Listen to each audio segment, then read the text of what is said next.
But let's hop into some of the matches. First off, we got to talk about Vegas. Obviously, heartbreaker weekend for them. Yeah, tragic. They were right there. They come out. They play FaZe, which people didn't really know what to say or think about FaZe. They were coming into the weekend.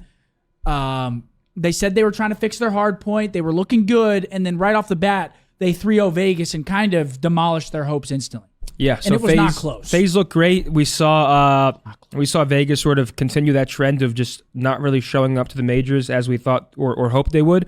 To be fair, they had a tough round one. I mean, yeah, FaZe is not a good round one matchup for Vegas, but nonetheless, like we saw them play well online again. We kind of expected a different level of Vegas. They sort of turned things around a bit in the tournament later, at least for one match. But yeah, Vegas can't get it done. FaZe looked dominant. New York versus Ultra was a shocker to me. I think obviously now we all know that New York ended up taking home the tournament, But New York, we didn't know what to expect. Yeah. Because they've been kind of all over the place. But this weekend, they come out, they get 3-2'd in their first match. So we're talking about a championship run from losers round one. They lose to Ultra, hometown team. It was close, though. It was 6-3 last map. New York, they looked good, but we also maybe thought that Ultra didn't show up firing because going into the tournament, we had the top two teams. We had OpTic and Toronto. I would say we're like the favorites to win. You have Toronto playing in front of the hometown crowd. OpTic going in, heavy hitters. They were dominant. They were People lights out. Say Jinx. Yeah, Jinx, whatever.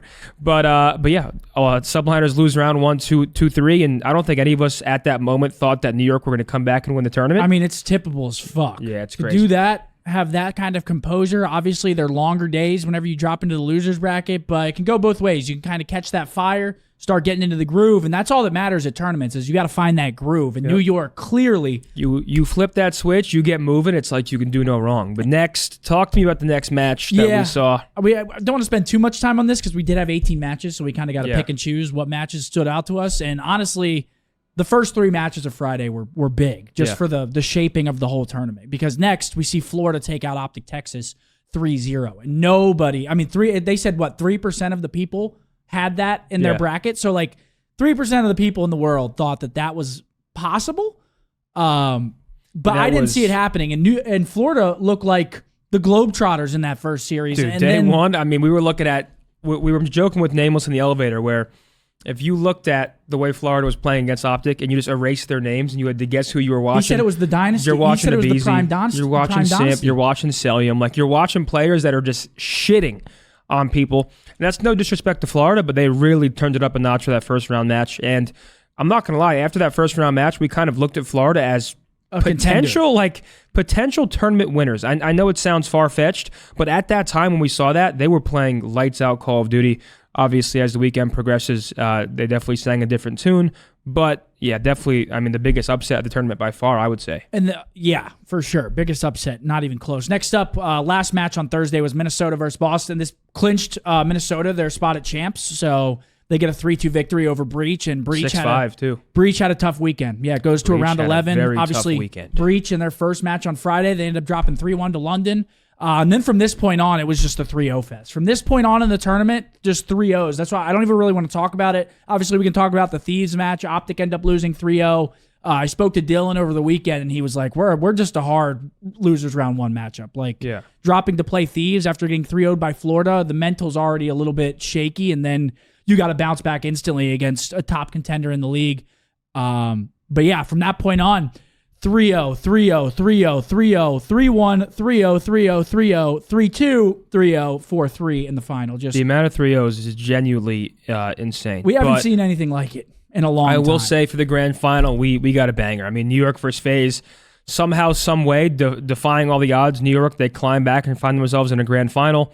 They just build some momentum. They win a big game 5 against the hometown favorites in Ultra, and that was a tough one for the Toronto crowd. Obviously, the crowd was behind Ultra heavily, and they bow out 3-2, so it was a close match, but nonetheless, New York came out strong. And Rocker get 3-0 slammed by New York. Once you get one of those 3-2s under your belt, especially on Sunday, if you're in the losers bracket, that's what pushes you. I swear, it's like an advantage to get pushed to a game 5 whenever you're in that situation. Obviously, it takes a little more energy out of you, but I feel like once you get pushed to that limit, it kind of just takes a lot of the nerves and stress out of the next matches because you were right there from being eliminated. You overcame it. Now you get a fresh series, and it showed. They 3-0'd Minnesota, come into the finals, and we see a 5-2 choke, map number 5 out of FaZe. Whatever you want to call it, a New York clutch, FaZe choke. I call it a little bit of both, honestly. But you got to think, if that map goes differently, we'll obviously talk about that in the deep dive. I mean, that we'll be map, looking at a different major. It was a throw from New York followed by a throw from FaZe. I mean, up 5-2. That's gonna haunt them for sure. But that search gave us some like the most insane clutch rounds. Like you had a Priest to 1v1, you had a Simp 1v3, Priest to Ace. Yeah, the Priest to 2v4 where Cell doesn't see Priest. That was like the same round in 1v1. Yeah, it was just a crazy sequence of events.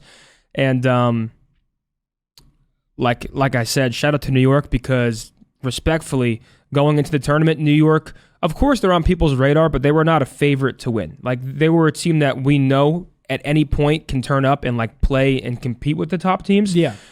But going into the weekend, New York was like, okay, New York's going to place well. It's not, they're going to come out and win the final. So shout out to New York. They get their second championship. Only team this year to do it. Yeah, only team. Shouts out to New York. That is our weekend review, ladies and gentlemen. Tried to keep it short and sweet. Obviously, we had a lot of matches. This is going to be a longer episode. Just a lot more. Fucking strap on your helmet. A lot more going in. Get on your bicycle. We're going on. You know what I'm saying?